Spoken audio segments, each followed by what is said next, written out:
Mountains suggest something of sacred and holy. Some mountains are where revelations take place. Mountains are where one is able to see beyond where one is. So the text reports that after 8 days, Jesus, having taught and called his disciples, having fed 5,000 men, excluding women and children, Jesus took 3 of his disciples, Peter, James, and John, up a mountain. Luke, in fact, tells us his intent, whereas Mark and Matthew do not say what his intent was. They simply said he took them up the mountain.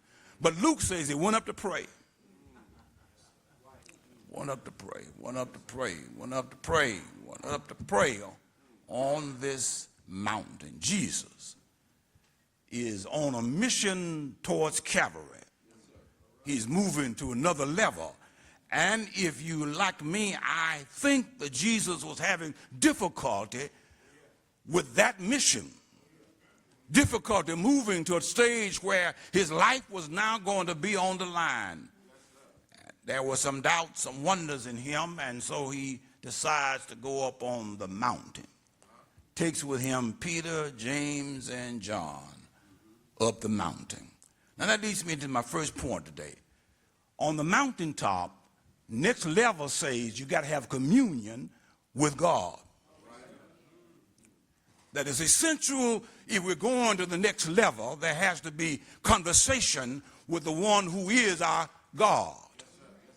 Jesus is in conversation with his Father on the mountaintop. And he has with him Peter, James, and John. Now, they are, some would call his inner circle. They're not perfect. They're fallible. They're men like you and I who had their good points, but also have their shortcomings. But that suggests to me that anytime you go on the next level, you need some company. This ministry is hard enough, lonely enough to walk by yourself, but you need some company, even if the folk who are around you are not perfect. In fact, we're not perfect, but you need some company keepers. Peter, that rather impetuous person who talks sometimes before he needs to talk, but at other times gets himself right even when he doesn't know he's right. Peter, then James and John, sons of thunder, brothers like many of us who want to go high, rise high, but sometimes without paying the cost. James and John, Peter are with Jesus on the mountaintop. Jesus is having prayer with his Father. And the record is while Jesus is communing with God, his face changes. Mark and Matthew says he took a transfiguration took place, but Luke doesn't say that. Luke simply says following Moses' journey up the mountain in Exodus 24, simply says his face was changed and his clothing became dazzling color. In other words, something about being in God's presence ought to change our countenance. And I think it wasn't just his outside, it was the inside which affected his outside. You do know that's how it works. That is when you and I spend company with God, that is our time with God that transforms our exterior, that we might engage that which is external to us. And so they were on the mountain, Peter, James, and John, and Jesus was transfigured. His face changed.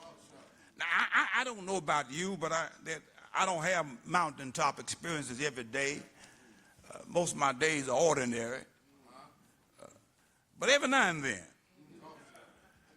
I have these mysterious tremendum encounters. Every now and then. I don't know if I can stand it every day. But every now and then you need an experience that takes you beyond the ordinary. so that you might experience that which is extraordinary. And on the mountaintop, Jesus was transfigured. Phase change. Peter, James, and John looking on. And then not only are Peter and James and John are with him, but the text says that from the ancient world, from the transcendent world, enters Elijah and Moses, or Moses and Elijah. Brothers and sisters, we just ended, well, maybe we didn't. We came in through black history. Those of you black theologians in the audience understand that when you know your history, that you don't travel this land by yourself. We have people who are with us in person, but because we are African and ancestors from the old age, occasionally our ancestors show up and walk and talk with us. Now I know many of you don't like that because that's scary. Because most times we just talk to ourselves. Well, and that's dangerous. There are folk in the insane asylum right now because they spend time talking just to themselves. But you need conversation beyond just you. You need to be able to hear voices outside of yourself.